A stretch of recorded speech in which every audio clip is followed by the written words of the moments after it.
As HR Success Talk, one of our vision is to make our HR fraternity a better professional every day. So we thought, why not to touch upon this employee engagement topic and come up with people and who are expertise in human resources, especially in employee engagement, bring them together, get their knowledge, and make a YouTube playlist out of it, which has been launched officially today. So you have seen it on the chat box, but you will see it on our social media as well very soon. So we thought it's going to be great if we can invite all those speakers here and give everybody an opportunity to listen to them directly and ask questions as well. So here we are with this rich panel who will be sharing their experience on employee engagement. And I'm sure you will get to know A to Z of what is employee engagement all about. So I will do less talking today because we have a lot of people here who knows more than me. So I'll try to do a better job of moderation than speaking. And I think the second reason is my throat is also not well. So I will put more talking to our panelists today. So I'll start with you, Shruti, today, because I think to start from this conversation and go deep into it, the first thing I think our audience also like to know is, how do you define employee engagement? What do you mean by employee engagement?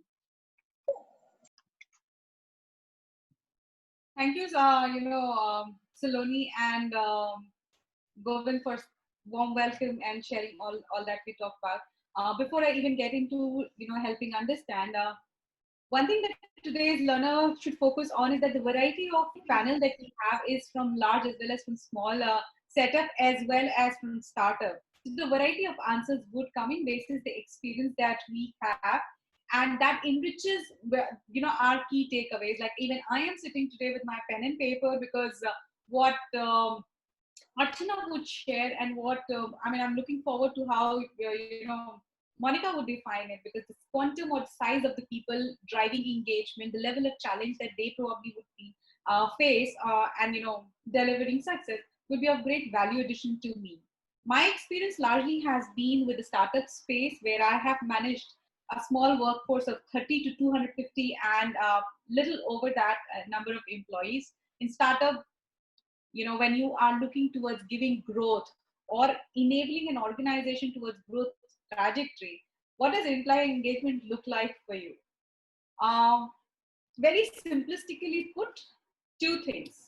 From an employee perspective, it is a mechanism to establish an organization culture. From an employer perspective, it is the security and the comfort cement that you provide to your employees. And that's it. Everything in and around that is where the success lies. How I also put it is, when I'm training my own HR team, because a lot of disconnect happens in how you or the founding team visualizes employee engagement vis-a-vis what the people on the ground must be doing. So for me, I define KRAs very clearly for the team of HR who are driving employee engagement, as in, how do I measure it? I measure it in two formats: employee retention and employee referral. That's all from my side. Yeah, I think that's really great, because a lot of people get confused with people being happy at the work with people being engaged at the work. And I think that distinguishes a lot, looking at it from both employee and employer perspective, that how employers see it and how employees see it. And I think um, the job of we as a talent would be that how can we bridge that, the expectation which both the parties have, and build a culture where people are feeling engaged. So thank you very much for this brief but crisp understanding of employee engagement. Moving on to you, Shweta, on this case, would you like to give some examples of employee engagement we see on the ground? Okay. Hi everyone. Hi Govind. So I would actually like to start with what are some of the worst examples of employee engagement which I have seen. So something, and these are very common actually. For example, we all have seen the best employee of the month. Well, I personally believe that, you know, especially when this best employee of the month is chosen by the line manager or the boss, a lot of favoritism kind of seeps in. And it also kind of leaves everyone else but one person unacknowledged and with a left out kind of feeling. So that is one. And then we have things like a rangoli competition, poster making competition. So I think that, you know, these kind of art forms, not everyone is really so much enthusiastic about it. Maybe a few people in the organization, but then posting it on everyone, and then the HR people are behind the employees, you know, participate, and it becomes an extra burden for employees. So on similar lines, and we have team building activities like let's play dumb charades or let's play Antakshari. So I'm not really sure how impactful they are. Sometimes they even have negative impact. So now then, what are some of the good examples of employee engagement? Well, coming to that, I would say I'm really not sure, because each employee, each individual is very different, unique, and coming up with something very generic, I think it's not only difficult but unfair. So rather than coming up with a generic employee engagement strategy, I think that a better approach would be if we can be a little more personal. And how do we go about it? Going back to what employee engagement is. So before answering that question, I would like to ask you, Govind, when do you find yourself most engaged? So I think I find myself more engaged when I know that I am contributing. My every action I take is contributing towards meeting the objective of the organization, and it is worthwhile. It is not a waste. It has some value for people in the organization. It has some value for the organization overall. So I feel more engaged that okay, I'm contributing. I'm being productive. Exactly. When you know that what you are doing and how it is impacting, it is going to impact at a bigger scale. If I were to ask this question to few more people, or if myself, I think that I find myself most engaged when I'm doing something that I really like, I really enjoy, or when I'm with someone I really admire. So same applies to an organization. And an employee is most engaged, I believe the first and foremost thing that is very important is they really like the nature of work that they're doing. That is very important, very crucial. So for that to be in place, I think competency mapping is very important. Okay, because a person will enjoy something only if the task is not too easy and neither too difficult. If it is too easy, at some point of time, boredom might set in. And if it is too difficult, they'll get demotivated and lose the ball somewhere. So that fine balance has to be there, which comes from right competency mapping, so that the employee is in that state of flow, is in that zone. Now we have got the employee in that zone. Next thing that is important is that it is maintained. And how do we maintain that? If there's a proper growth path set for that employee. And this is where L&D initiatives become very crucial to provide that aid, that support which is needed on this growth path. So competency mapping, L&D initiatives, and then again goal setting is very important, because if someone knows how to do but doesn't know what to do, they'll be lost. So right goal setting. So these three things are very important to get an employee like what they're doing and perform well in whatever they are doing. Now when they're performing well, we need to reward to keep them motivated. And when I talk about motivation, I'd like to refer to this two-factor theory from Herzberg, wherein we have few factors that define whether how the employee is dissatisfied, and then other factors that define how satisfied they'll be. So hygiene factors and motivators. And while hygiene factors are more generic, I think motivators are very dynamic and they change again from person to person. So it is very important that we take a personalized approach, but again that it will be a little difficult. So if we were to generalize it to some extent, I think we can use some of the behavioral tools and frameworks. For example, I'll give you a very simple example here. We all know about Maslow's hierarchy of needs. Okay, if we put this in this context, so there would be certain set of employees who would be prioritizing more of physiological needs. Okay, especially in the entry level. So these are the people who will value monetary remunerations more. Now, again, there would be certain people who would value the feeling of love, trust, belongingness. For them, culture is very important. Promotion or maybe a higher responsibility is something that will motivate them, will drive them. And again, there will be certain people, for them, esteem, self-actualization needs, they are more important to be met. So for these people, if we can recognize them in front of others on social media, or maybe give them avenues for leadership, so I think these things will work for them. So again, if not like very, very personalized, we can segment, try and use some other, there are many actually, but because we have time constraint, I cannot talk about all of them. But basically, it just boils down to, we need to make sure that the employee really is in that zone. They enjoy what they're doing. And then when they're enjoying, they'll automatically perform well. And when they're performing well, we have relevant rewards and recognitions for each of them.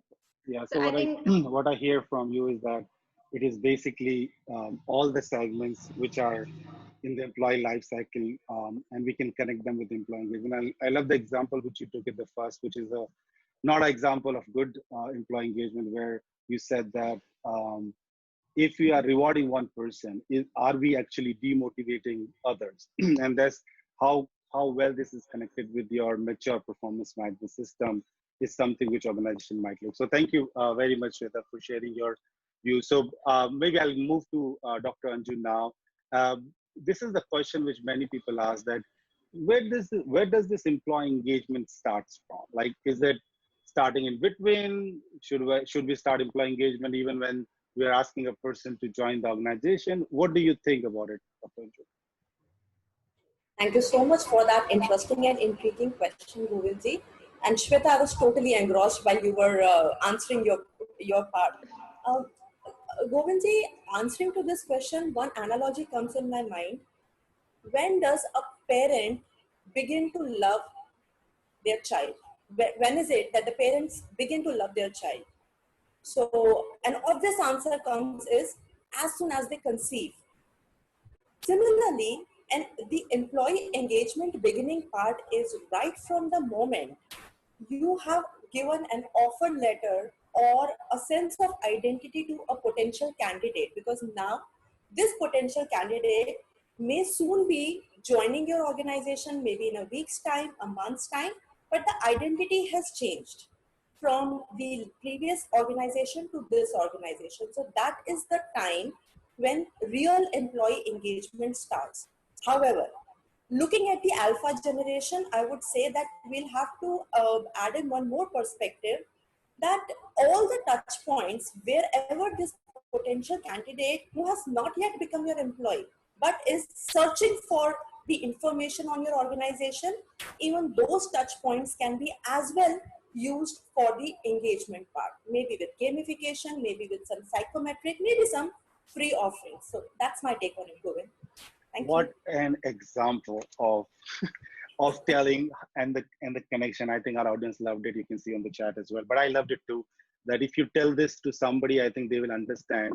And I think that's the problem, that we talk about employee engagement more like a theory style as opposed to real life. Like, an employee is applying for a job. And now, would you start? I think you should start your engagement there only. And what an example to make sure that we all remember it to our life. So thank you very much. I think it's a coach within you which has come out so good. All right, move on to Sharmila. And I know Sharmila well, so and I think that's the right question for Sharmila. So Sharmila, many people think, and I think that could be true for many other areas also, especially in employee engagement. They think that HR is the one who's going to do everything. If employees are not engaged, if employees are leaving, if employees are making complaints, it is the responsibility of the HR. and the HR head, which you also are one of them. So what do you think is the role of HR, right, in this whole employee engagement thing? Thank you, Dr. Anju, Shweta, and everyone. It was really interesting. And Govind, the question is amazing. I totally agree with Dr. Anju that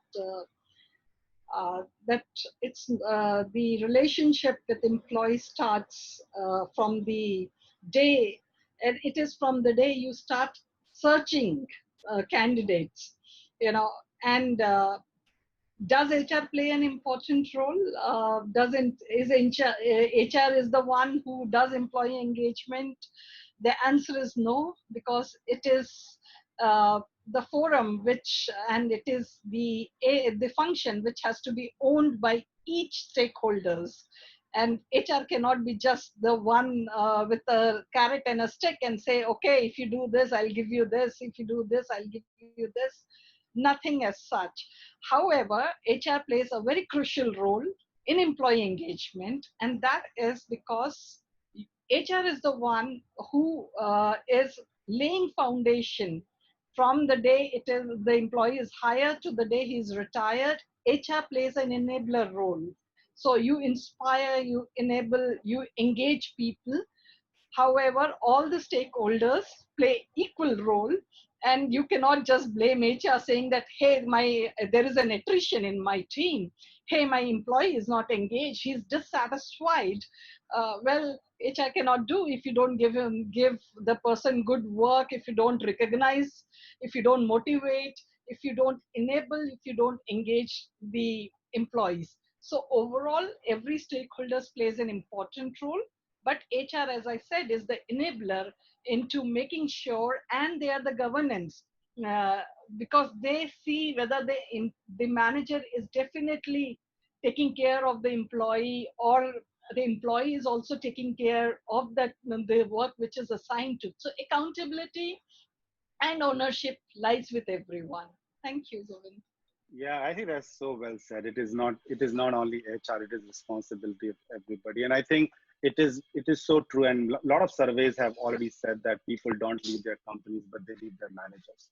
So it looks like that manager play more role in making their people engaged. If you are a good manager, people would like to stay. And I've seen examples, Sharmila, and I think we've been discussing it a couple of moments as well, that even people are getting 10 to 20% increase. They might not like to leave the company if the manager is good. They would like to work with a manager who actually spend time, invest time. They might leave for maybe a 30-40% increase, because then it is more lucrative for you.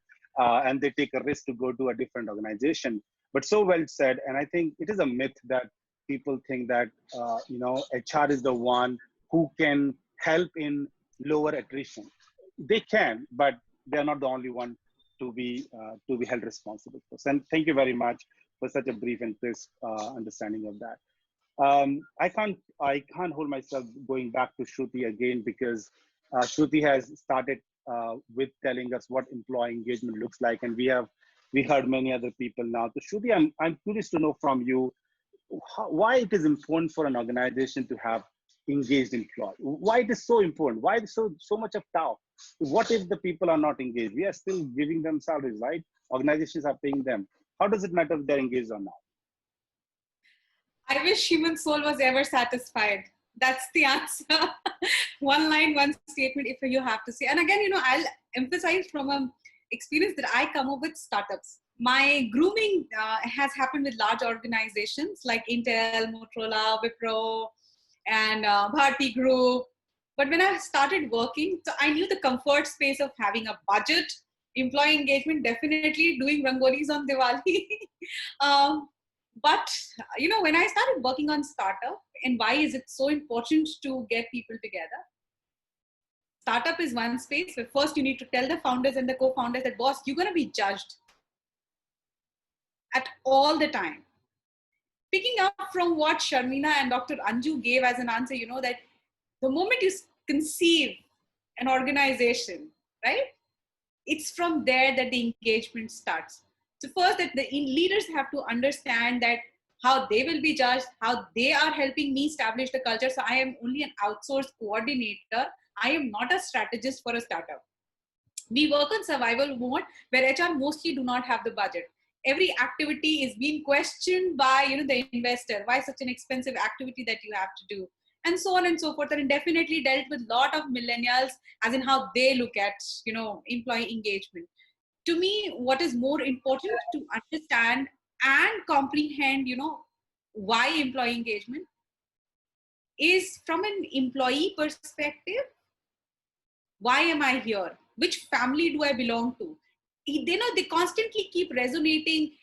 Is this founder or the co-founder good enough for me to get my career goals? Loyalty has not started building in. From a founder perspective, the product is not stable right now. We're still struggling to get the circus up and running. How do I make it happen? When nothing is stable, where do I bring loyalty? Because loyalty comes from when I have consistent source of income, I have consistency in communication, I know my work. So the first thing, as an HR strategist, I sit and I do is help get business goal documented and start communicating that. From a strategy perspective, employee, as in when I have to develop an organization, the first question that I ask most of the leaders is that, what is the kind of talent pool do you see we need? Because that becomes my target for employee engagement. Am I able to trigger that kind of actions within the system with no budget, low budget, whatever you want to call that as? And because that starts bringing the elements together. And parallelly work with the entire organization to give definition to a purpose. Constantly keep working towards all my engagement activities have to be defining, the purpose each of the employees are working with. Many times I end up, talking to 100 people every day on the floor, because that to me, that is engagement. Their daily questions need to be answered because loyalty is not there, stability is not there, business goals are not being defined, yet delivery pressures are there. How do they feel a family? Yeah. And this reminds me of a very small story, if I can just quickly share with everybody, because you touched upon that it is so important for people to understand the purpose if you want them to be engaged. So this is a story I read and shared by somebody from the HR network itself. So there is a guy called Master Wuji, who is considered to be somebody who knows a lot of stuff about employee engagement and emotional intelligence, and a lot of business people who are followers of that Master Wuji. So you can see on the chat as well. So one day, so the Master Wuji is in his garden and he was building his garden, and there are a lot of workers working out there. And a businessman comes and he said, Master Wuji, I'm facing from a lot of problem that I make people join. They work for some time, we train them, and then they leave the organization. Then I have to do the same thing again. I'm not able to retain my people. I'm paying them well. What should I do? Where I'm wrong? So Master Wuji says, okay, let's take a walk. And they take a walk of the garden and they see 3 people hammering on the rock and trying to break some rocks, different rocks. So Master Wuji says to one person, what are you doing? The first person says, nothing. This is my job to just, break the stone or the break for at least 8 hours in a day. Okay. Then he moves to the second person. And the second person says, I'm doing it because I have to give bread and butter to my family. And that's important for me. It doesn't matter what I'm doing. I'm just doing it. Then they move to the third person and says, hey, what are you doing? And the third person says that I am building a beautiful garden for my master. And then the Master Wuji turns on to the business and says, did you get your answer? Basically, the answer for me was this, that if an employee knows the purpose of what they are doing, all of them were hitting the brick with their hammers, but the last person knew what is the purpose of that and how it's going to impact in the overall. So well said. And that's why it is important for having an engaged employee as opposed to having an employee who is just doing it for the sake of doing it, and somebody who wants to earn some bread and butter for their family, which is also right. But if that's the sole purpose, then something is wrong. Thank you very much for sharing this with us, Shruti there. Moving on to Archana. Archana, I think there's another interesting question for you, is that what are the factors to enhance employee engagement? So we'd like to hear from you. So very good morning to all of you. It's very nice to see some familiar faces. Shamila is there. I know that Monica is part, and of course you and Saloni and Deepthi all there. And one more thing, I want to congratulate you first that, you take the bar higher every time. This is like the fourth or the fifth time that I'm getting engaged in a forum like this. And it's very interesting to hear all the guys talk about it. And the best thing is that how this entire thing is being implemented, and the kind of things that we heard from Shruti, from Sharmila, from Shweta, and of course from Dr. Anju. So very interesting. And one more thing is there that, the crowd itself is really there. 170 people, imagine, that itself talks about the engagement. And so last but not the least, the kind of the panel that you have here today, that itself is very diverse. All women except for one guy, I think, is very interested to know what we all say. And the kind of engaged crowd, you look at the questions which are coming in the chat box. Amazing questions, amazing questions. So thank you so much for making me part of this. I really enjoyed listening to all of you.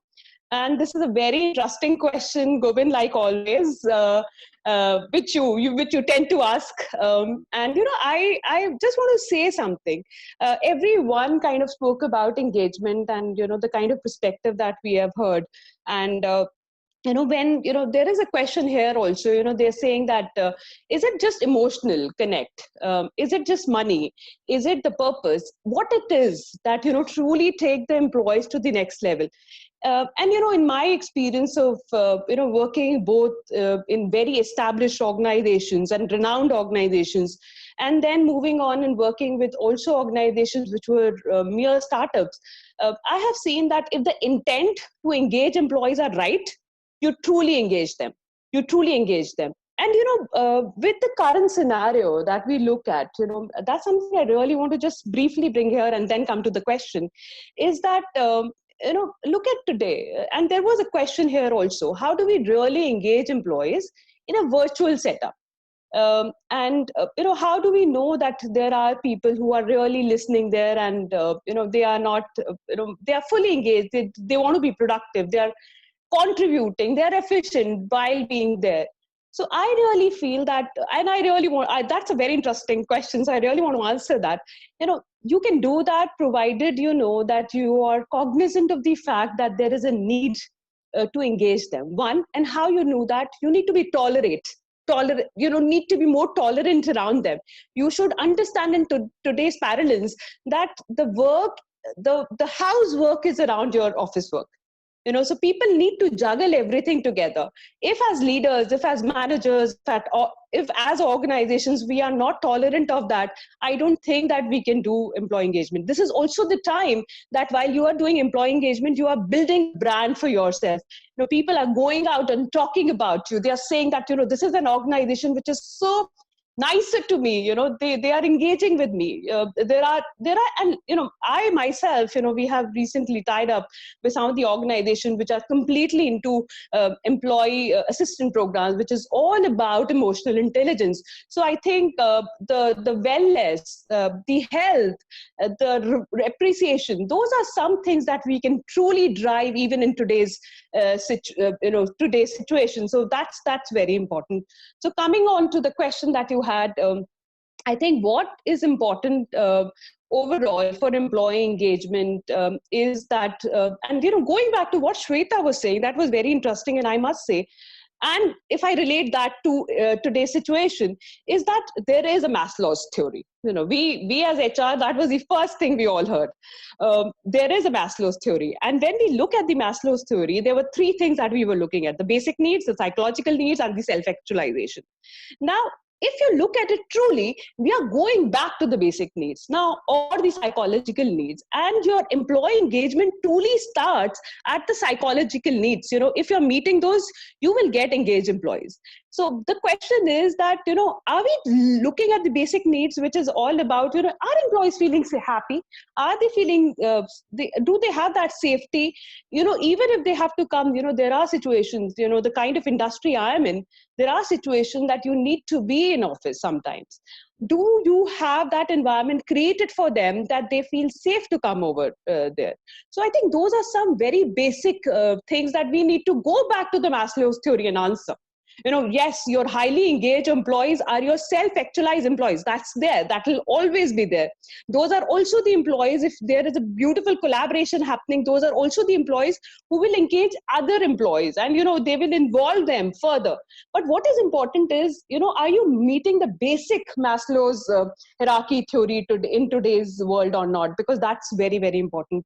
The other thing, Shruti touched upon it, and that's very important. And I also come from a startup culture, is that the purpose, and you gave a very beautiful example. Do you really relate to it?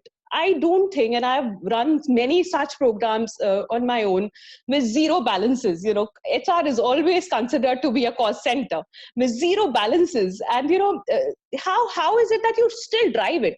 For example, in today's time, when you know that everything is being run virtually, you look at it, you can truly drive a very nice, fun activity without involving, any kind of money there. And there were there were people who were asking questions here, and they're saying, what are the virtual activities that you truly say are there? And I'll give you some examples. We had this program in which we collected together all the employees together, and it was a nice people in around we had around 300 people join that setup. And people what it was all about: share a story with us of your heroes in life in today's scenario.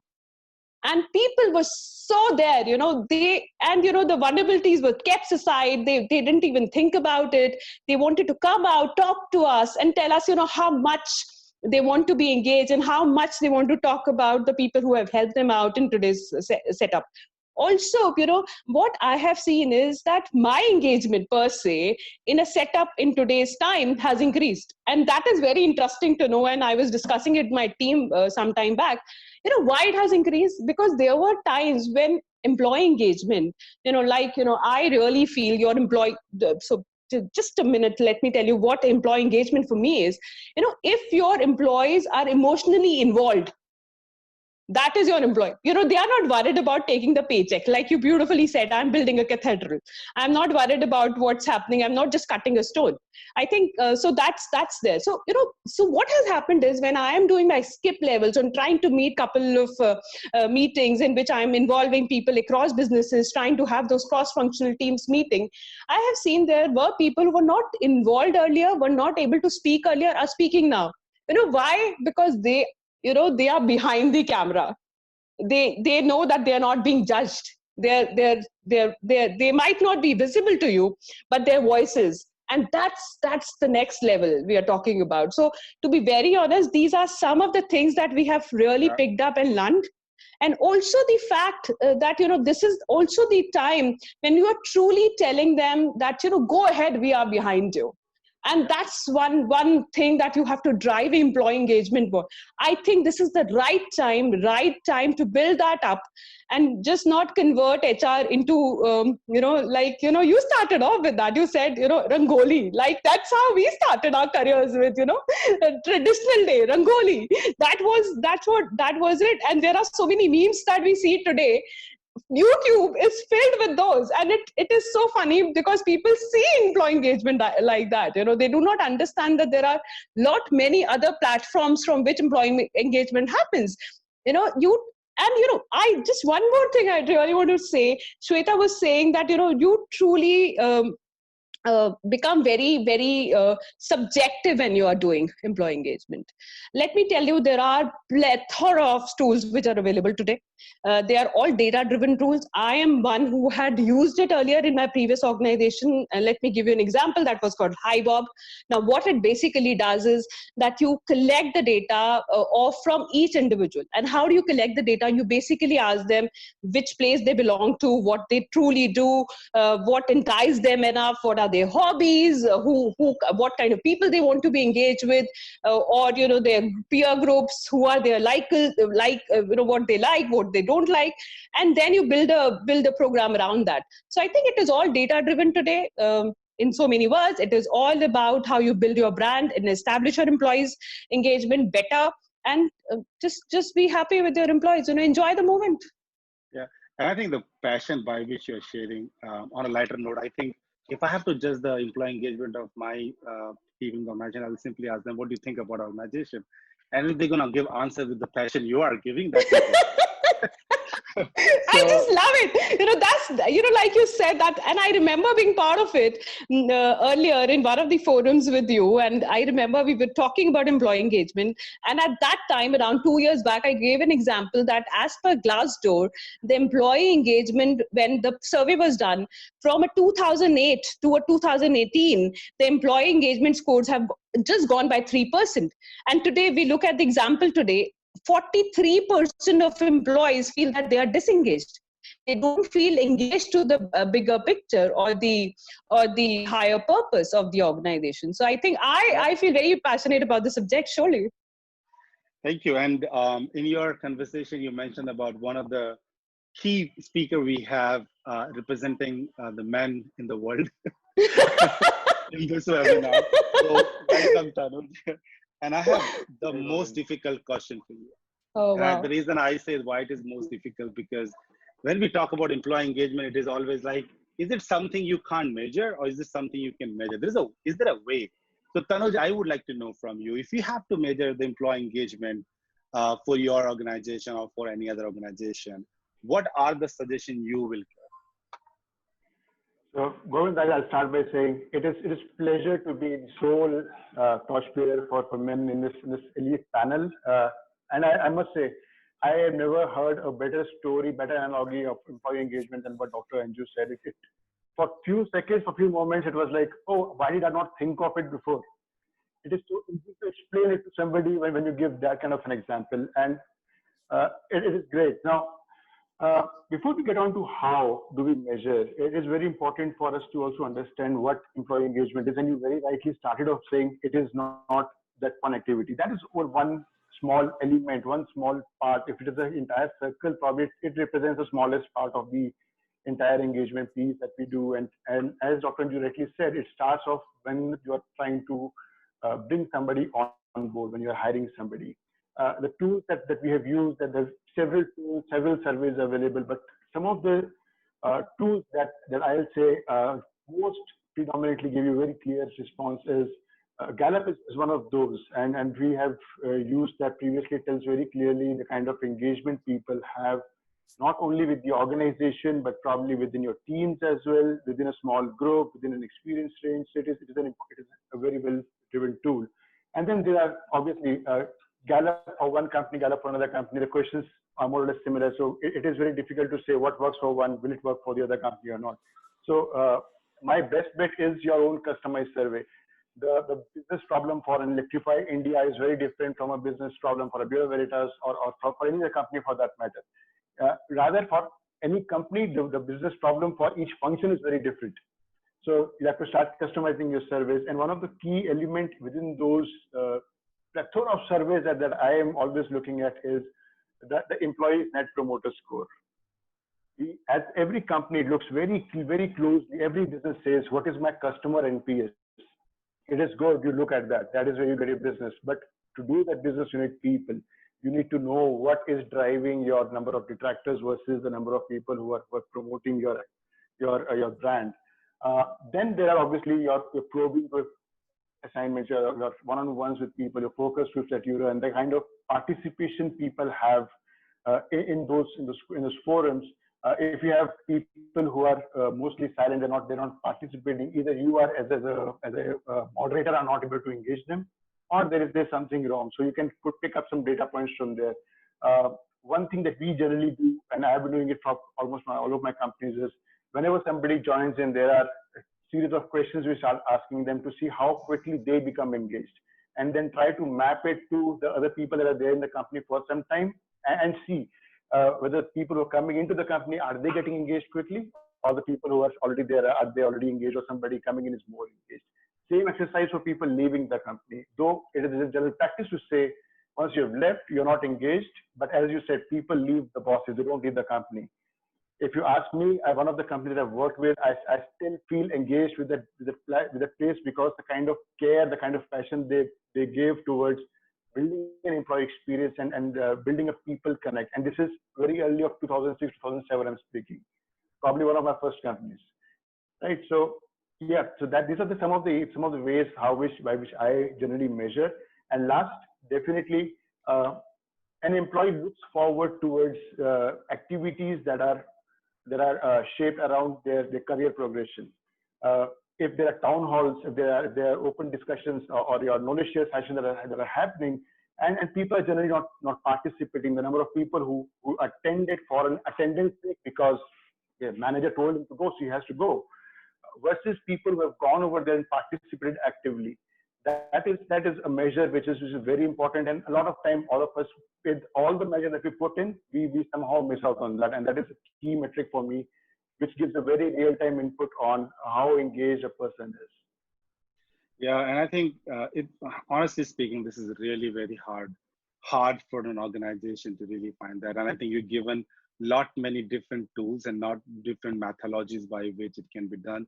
I know you spoke about ENPS, which is Employee Net Promoter Score, and I posted a link on the chat if people are interested to know what Employee Net Promoter Score is all. But it's a very new concept, very happening concept. And Tanuj, we do use it for our organization to know whether our people are engaged or not. And it was very hard to reach to that conclusion because there are so many other parameters. Of course, we also look at retention of the employees. Now, because you can't have an engaged employee if your attrition is very high, right? Something is wrong there. So I think there are various tools and combination which an organization can use. Gallup is a great example. And if I can add, Tanuj, I think I have seen a trend happening that earlier HR used to publish some surveys twice in a year, once in a year, every quarter, depending from organization to organization. And then they used to do some analysis and say, hey, this is our employee engagement score. But now we have seen like Gallup and other such tools which are coming where HR has to only play a role of maybe more like a facilitator where we have to just launch some tools, but it is truly the manager. If I'm the manager having, let's say 30 people in my organization, in my department, I can see at any point in time what my people are feeling, how engaged they are, what they think about their direct report is, what they think about organization, how they are doing from emotional side, how they are doing from infrastructure side. It is going more towards that level where the managers are also truly investing, finding out how much their people are engaged. So thank you very much for introducing us to all those concepts. I know this is very less time to talk about them in detail, but you touched upon very well on all of them, and I hope that people will get benefited and try to do some research around it. So thank you very much. Thanks for that. With that said, Archana, I think I need to come back and we can definitely leverage some of your passion again. So what are the steps you think which an organization should follow while we are on the journey of employee engagement? So we like to throw some lights on that.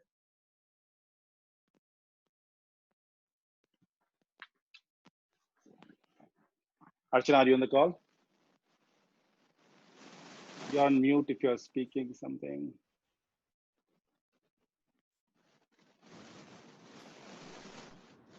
I'm not able to hear Archana. Is there anybody else who's not able to hear her? You're not audible, Archana. Archana, just check your headphone settings. I think there's some challenge in that. All right. So meanwhile, Archana is working out. Yes. We can hear you, Archana. No, we can't. No, it's gone. It's gone. Maybe you can try to connect one more time. And meanwhile, to value everybody's time, as Archana is working on the technical one, I will move on to Monica. And first of all, Monica, thank you very much. I couldn't welcome you much when we were doing the pre-webinar session. So welcome very, very much to this webinar.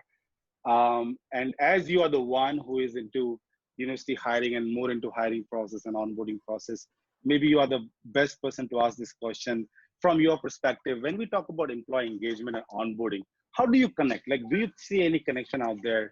And if so, how would you like to connect that? Thank you so much, Govind, first for having me here. And I think the stage have been set so beautifully that all the speakers have made sure that all the comments are coming up right now. It is very difficult to pick up something newer than add on right now.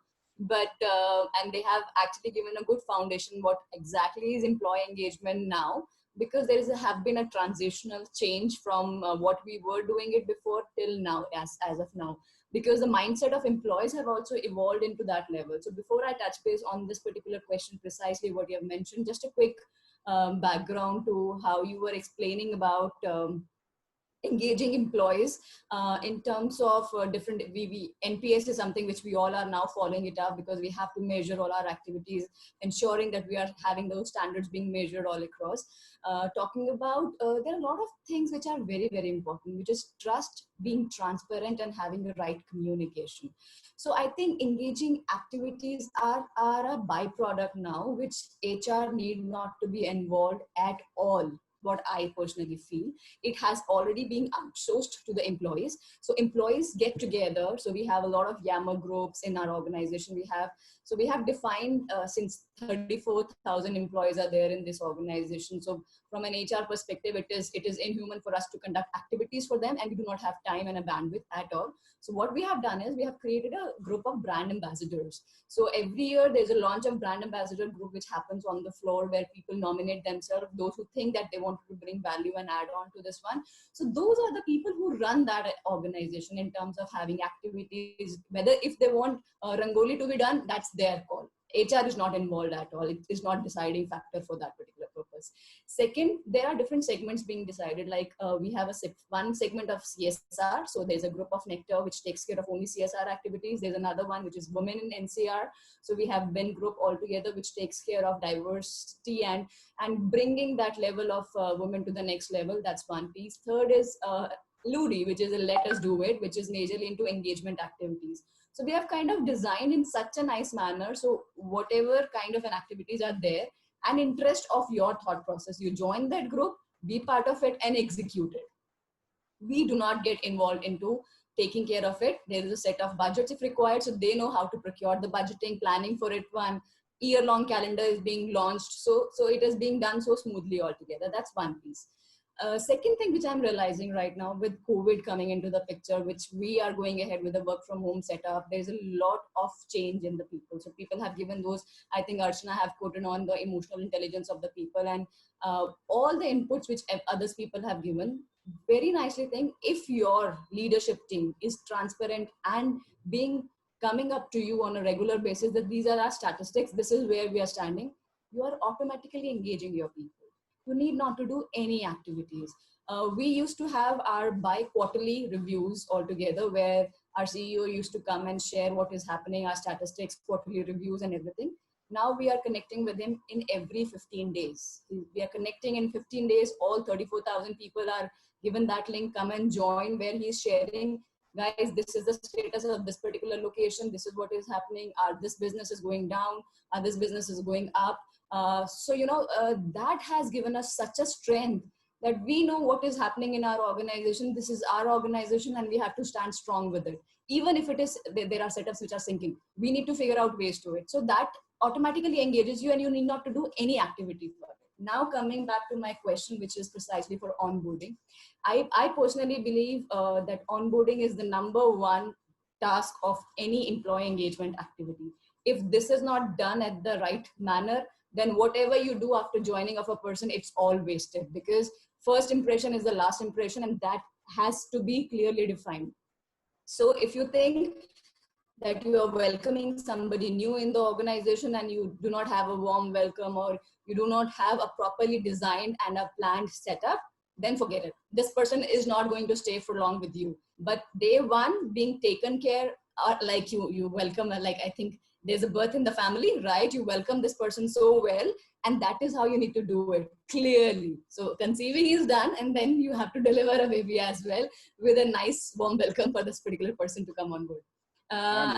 Another interesting thing is, like, this does not start from the day of joining. It actually starts exactly once the recruitment is done. So there is I think few of the panelists have already covered this one. So there has to be a designed offer to hire process. So there are 2 months or a 1 month or 3 months, whatever is the notice period, you need to create a defined program, which is a touch base of offer to hire process, where you are actually introducing this person to the hiring manager, introducing this person to the teams, the work this person is supposed to do. And those clarity should be done well before. So by the time this person comes on board and on the day of joining, he or she is aware, what am I supposed to do on that particular day? Second important thing, which we end up doing it, a lot of form filling on the day one, spending 2-3 hours of the paperwork, which truly is wasting a time of this particular person. So figure out a way We have recently launched a very nice technology tool, which is done online altogether. If you do not have that funds altogether, please, there is an easy way. Have these soft copy done of the forms. Get it done before this person comes on board. Give them a samples well in place. Everything should be designed. So the day one is just 30 minutes of collection, signing, final and acknowledgement, and that's it. Nothing beyond 30 to 45 minutes should be spent on those paperwork. Hiring manager has to be available on that particular day. The team has to be available on that particular day for a warm welcome. If you think you have a guest coming in your family and you are not available to welcome them, it's not going to make any benefit to that particular person. So these are the basic things which needs to be played. Now from an onboarding perspective, there are two things which I have learned it. 30, 60, 90-day connect. Most of the companies are having that. You have a touch base with those hiring persons exactly after 30, 60 and 90 days connect. Second is few organizations also have a 100 days SWOT analysis. So where they kind of ask the person to come up, understand this organization well, and after 100 days, you give your SWOT analysis to us, which is like, as per you, what are the strengths, opportunities, and weaknesses and threats for our organization? And believe me not, they are the one which will give you the genuine feedback, which really needs to be improvised for your organization. So that also helps this person to get familiar with the rest of the flow. Last but not the least, second last point, you have to define a documented process with either a buddy program in place that this person should be clear, what am I supposed to do for 1 month, from installation of my laptop till understanding my job profile, till understanding who is my team, what am I supposed to do, all touch points, everything has to be defined very clearly. And it is one-time activity. If it is done properly, you are done forever. I mean, this 1 month, so we have a base camp, which has a year-long connect with the person. After 1 month, you get a touch base altogether. There is a hiring manager connect, there's a leadership connect. So technologies can make it much more easier. Even if it is not technology, you can define it very comfortably over the Excel if you do it genuinely. We have a lot of examples I've quoted over here. And last point, onboarding also makes a very important point from a hiring manager perspective is defining the goals for the person. If this person is completely disoriented, does not have a clarity, what am I supposed to do on the job which I'm hired for, then the entire employee engagement or onboarding or fancy stuff or goodies, whatever you do, will not last for long. So having the set goals, clarity about the goals will make it a successful onboarding program. So that's it. I would like to hold it all together. Yeah, first of all, you have a nice background, so which is very intimidating because it's Saturday, you know, so it has to be a little. I thought, let me just go out somewhere. And I think you have summarized this so well. And I would say that not only onboarding, I think you also gave a very fair idea how we can start employee engagement from overall recruitment perspective as well, which is one thing which I really wanted to ask you because you are into this field and you see it from very, very bottom. So thanks for sharing that insight as well. As you have continued with an example with Dr. Anju, so I might go back to her to see if she has any other example which is mind-boggling for everybody. So Dr. Anju, back to you. And I know that you are a great coach and you're also into L&D domain. So maybe you're the right person to ask this question.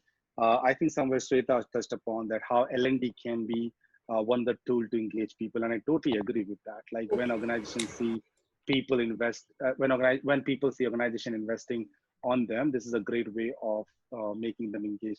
What are your thoughts? You're in this industry. What are your thoughts about it?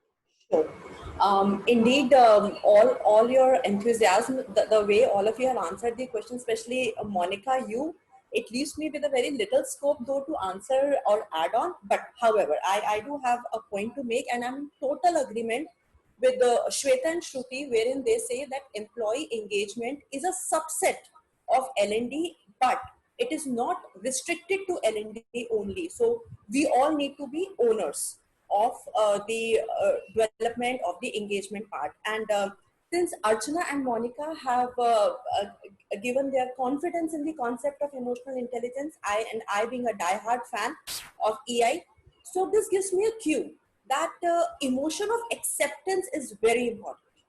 Acceptance by whom? acceptance by the employee.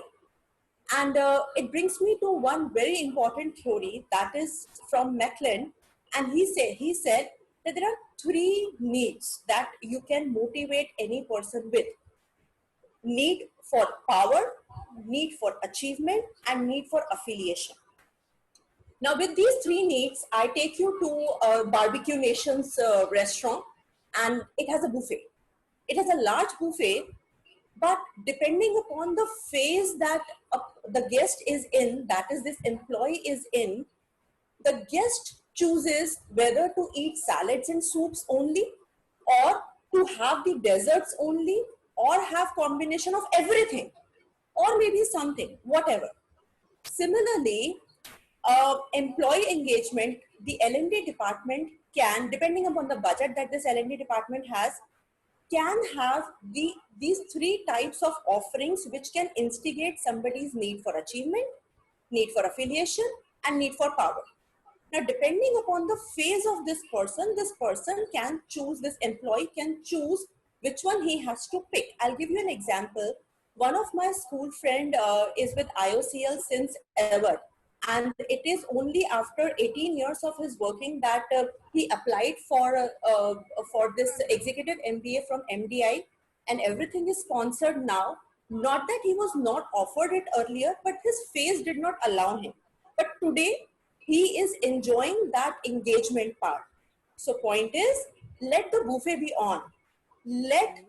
During the induction, as Monica rightly said, onboarding itself, let people know, okay, these are the options available, and as per my phase, I can choose any one of them. Can be coaching, mentoring, training, sponsorship for studies. Maybe why not, in case somebody has some love for acting and something, maybe a subset of it, which can, the affiliation part. I want to be in that aspirational group, but I have never got the chance. But this organization is giving me a chance. And that's all from my side, Govind. Thank you. Yeah, I think these are really great out-of-box thinking, and a lot of organizations do that. They do have, based on how much time you spend and based on the level you are in the organization, they give you a different kind of benefit, which really connects with you well. And other people, it's not only the person, but other people also see it, and they they value that the organization values their employees who have spent longer time with them. So thank you very much. There are a couple of things, housekeeping items I would like to repeat one more time. I got a request from some of this audience that if our speakers can be a little slow. I think they are, but maybe, okay. If you want to be a little slow, maybe there are some technical glitches in there. And second, if I request all the speakers to answer some of the questions which are coming on the chat, because I don't think we will have time to pick up everything. So if you can just go and answer some of the questions, that will be great. So that's the request to all the speakers on the panel.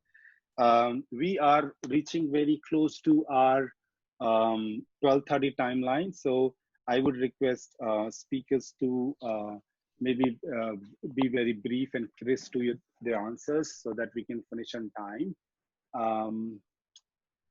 All right, with that said, I'll move on to Vibha. And Vibha, this is gonna be tough for you, I believe, because it is not a traditional question. There are two different concepts altogether. So design thinking, I think many of us might have heard that there is something called design thinking and how we leverage that in HR. So Vibha, I want to know your thoughts. Like if we want to implement design thinking principles in employee engagement, what will be your advice to all of us? So thank you. And I think I'll start with just one thought that, I as an HR professional have always kept in mind that engagement somewhere is about day-to-day experience that I'm giving to my employee. Okay. And if that is what it is, I need to look at some really creative solutions to his problems. And that is where design thinking comes into being. What is design thinking? It is about, it is a method of being very creative about finding a resolution to any problem. I will go through, let's say, about 5 facets of an employee's life with my organization, or as that matter, any organization. What are the 5 things that, kind of keep the employee engaged or keep the employee happy in the organization? And most of us have picked those points. The first is meaningful work. if I'm able to tell someone that his work means a lot to the organization, like I'm building a palace for my master, if I'm able to do that, then I'm keeping him engaged. And that will not happen if we are doing, just performance appraisal.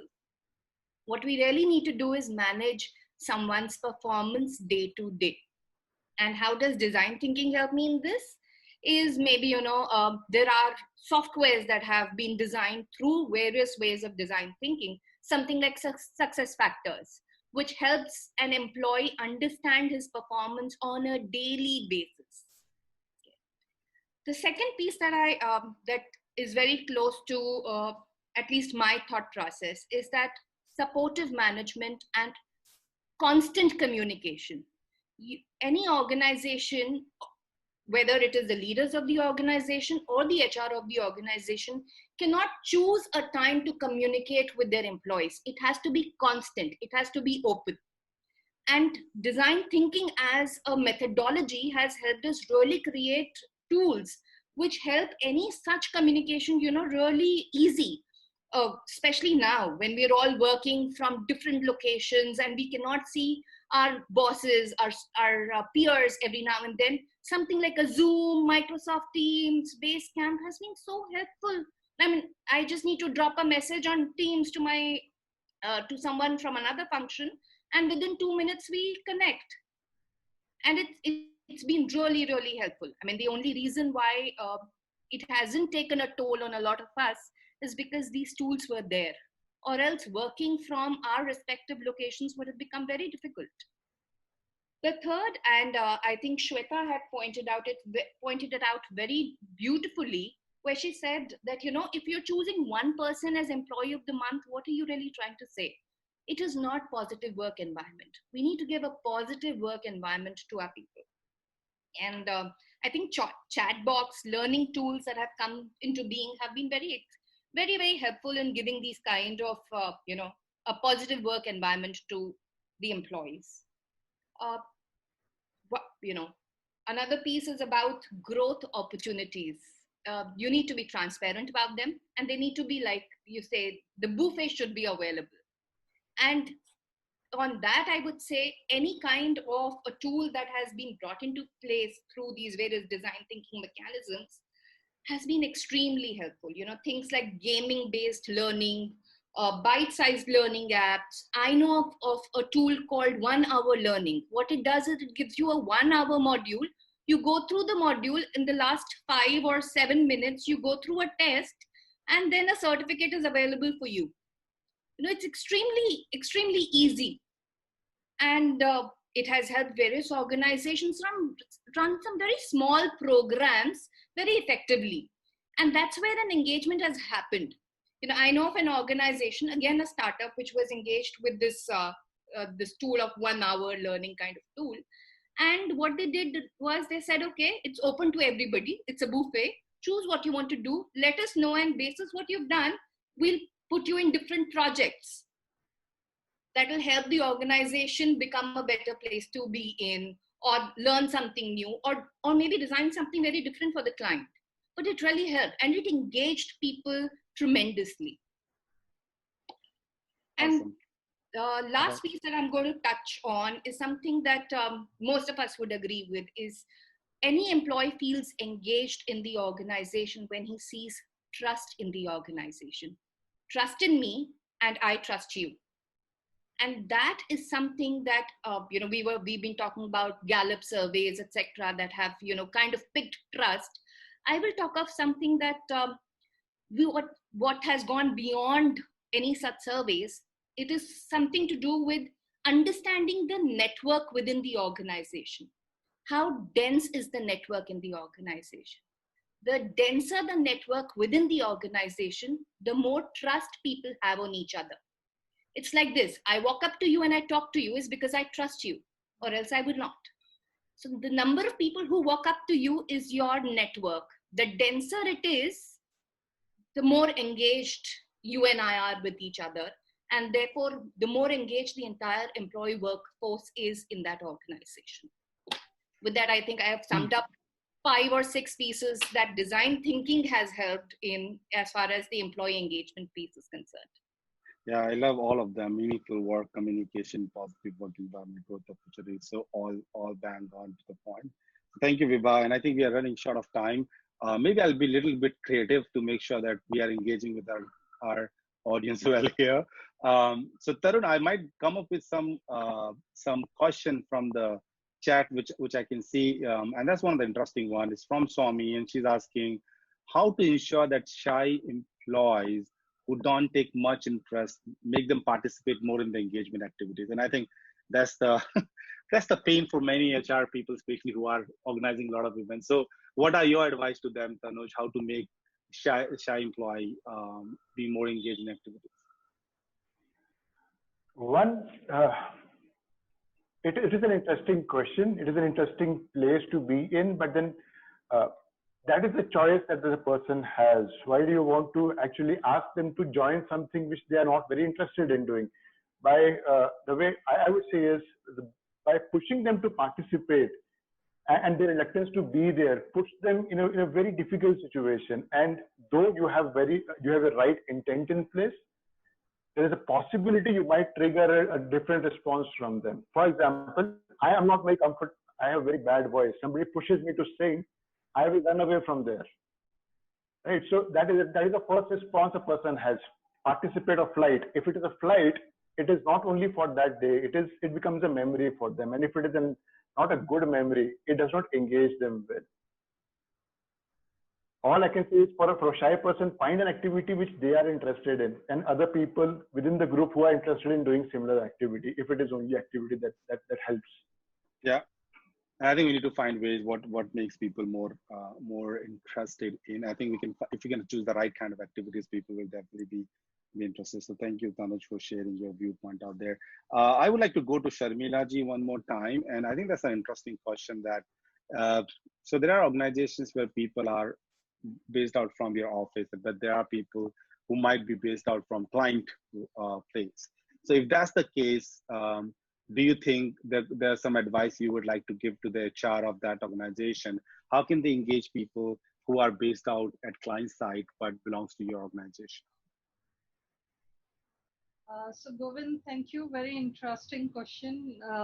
And you have, all of us must have, gone through this situation where some of our employees are based either in different location, different geography, as well as in client location, and typical human behavior where when you are not in office, you tend to be as if you're free and you don't have to follow any processes, policies, and you are on client location, so you're least bothered about following the client's policies, processes.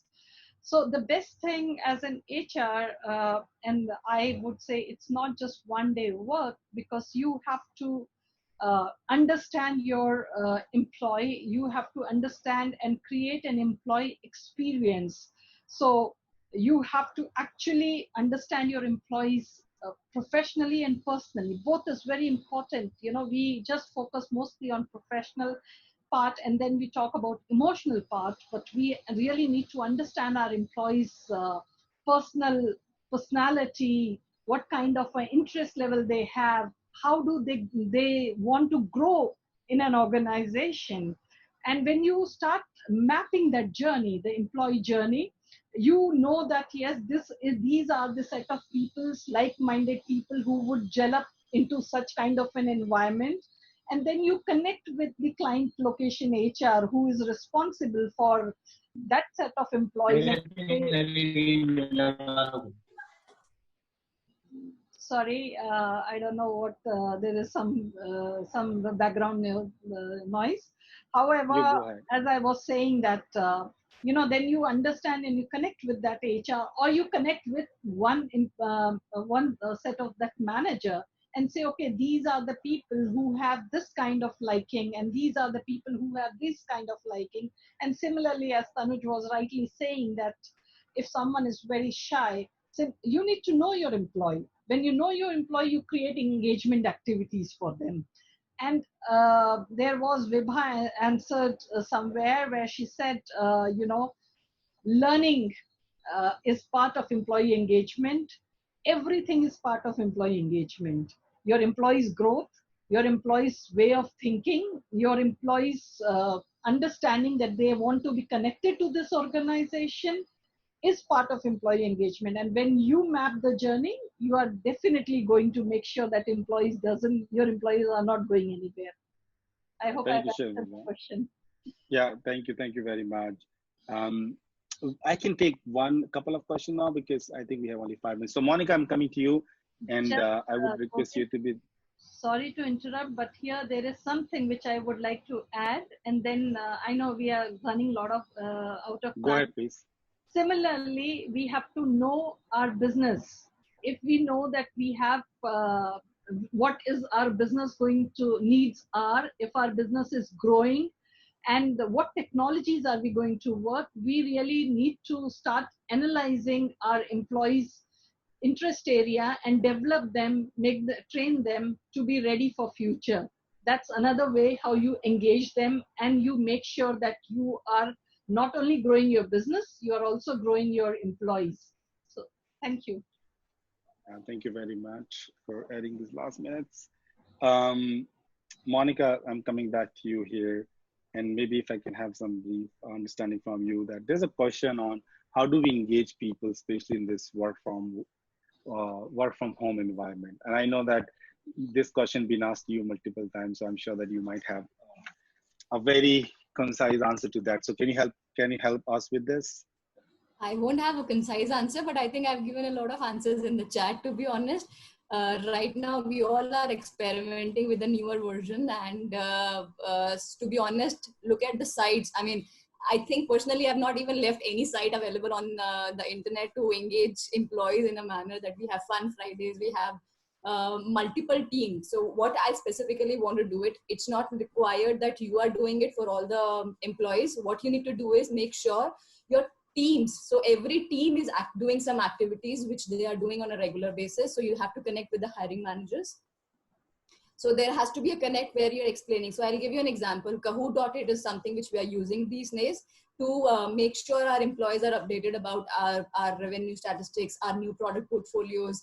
And we also add some fun factor into that. So what we do is we kind of put everything into a quiz setup in Kahoot, launch it over there, so people come and give their responses online. So it's through their mobile, they connect, and it's live. The kind of energy level it gives you is super amazing. So I think every organization should try this Kahoot.it. It's giving a very strong platform. Scribble and all that. So within their teams, they can do it from Scribble. Scribble is majorly for people who have to imagine their pictures and narrate. So people have that fun zone altogether.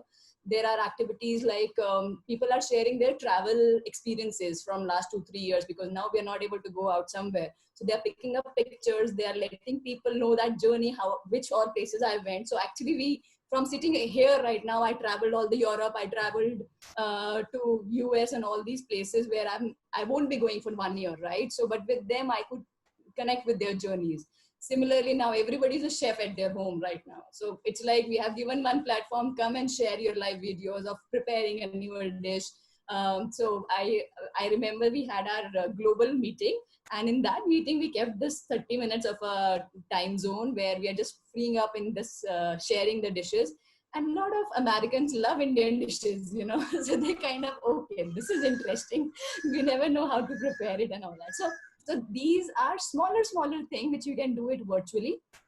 And just try and do not overdo. Please do not overdo. It's not required at times, because people are already struggling with their household stuff. They are struggling with the extended working hours in their routine timings. So please don't overdo. Do it let them do it within their team. Like usually their teams used to have sutta breaks. They used to have Friday evening parties and all that. So let them use that time as their breakout zones within them. So give them options and let them experiment. So that's what I would say. I had to give one interesting story. I thought about it. The time is really, really short. Quicker one from a recruitment perspective, because that's very close to my heart.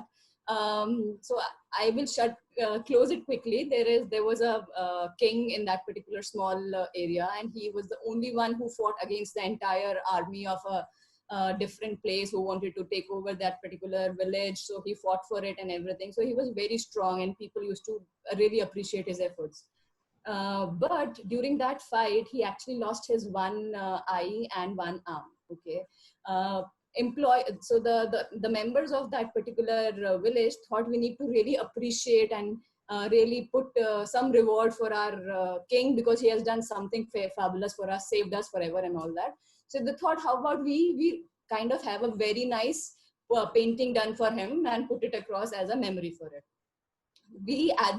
So obviously they hired the kind of best painters all across. They bought all of them there, and then finally these people came up, but they were like, we can't do it, because you imagine you wanted to showcase a king, but that king does not have an eye and an arm. How will you showcase that particular person in a painting? Because that was something which will not give a strong representation.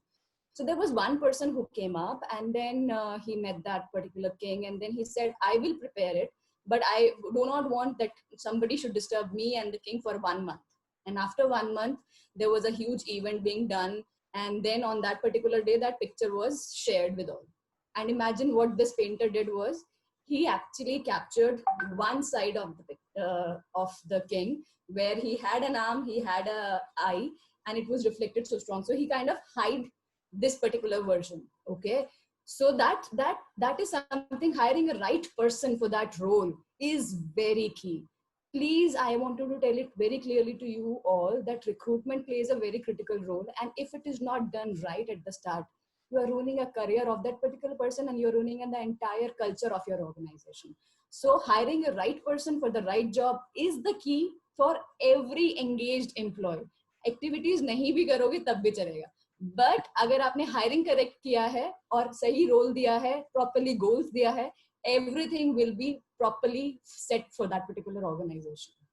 So you advocated your case very well. अगर कुछ और नहीं भी करोगे, and if you're still doing a good job in hiring, then all is done great. I love the story, by the way. So I think today one of the key takeaway for me is the way people have described the concepts in such an easy way with the form of stories. That's so impactful. With that, we are towards the end of our webinar. We're already 2 minutes over. We normally don't go up the time, but we have a photo shoot to do. But before that, I just don't want to leave this opportunity, even if we're a little bit ahead of the time. Saloni is on the call, and Saloni has hosted this event, and she has a rich experience in both coaching and L&D. And I don't want to miss this opportunity and asking this interesting question. Her perspective, with so much of rich experience and coaching so many HR leaders and business leaders, what does she think about the employee engagement? So over to you, Saloni. You have 1-2 minutes, whatever you think is appropriate. Okay, thank you, Govind. Okay, this is unexpected, but yeah, I'd love to share my thoughts, and I'll make it quick. So, I'm a great believer in the Gallup Q12. It actually lays down the basic foundation of what one or any organization needs to really look at if they wish to really look at employee engagement, because it touches every aspect, whether it's about investment and development, whether it's about having a friend at work, whether it's about having meaningful work to do, whether it's about having the tools and the resources, or whether it's about actually having the autonomy, having the trust factor in the leadership, or it's about the meaningful work, the purposeful work. And I really love that story that you shared. I've been using it in many of my sessions earlier too. So how does an employee really, or how does an organization really engage its people, and how does an employee feel itself connected? So there has to be this emotion, which rightly Dr. Andrew pointed out. So it's a combination of bringing everything together, and I believe that you must look at the Q12 to be able to just see all the basic factors laid out so nicely out there. And I have a formula. I look at magic, I look at meaning, I look at autonomy, I look at growth, I look at impact, and then I look at connection. If you have all of these together in the way you are engaging your employees, or in the way that you are creating meaningful work, and a person is able to relate that to the organizational goals, you really have a great system working. And not that you can't have engaged managers, because having right engaged managers the success of employee engagement can really go up. You really have great, wonderful managers to work for. And any person, if you were to ask him what was, his best part of his career, he's going to surely talk about that one manager who really, supported him. So I believe that we have wonderful points raised by our esteemed panelists today, and a great session. So congratulations, Govind, and of course the entire team of HR Success Talk. Yeah, and thank you for this rich experience, which very, very reflective in your message to all of us. And thanks everybody.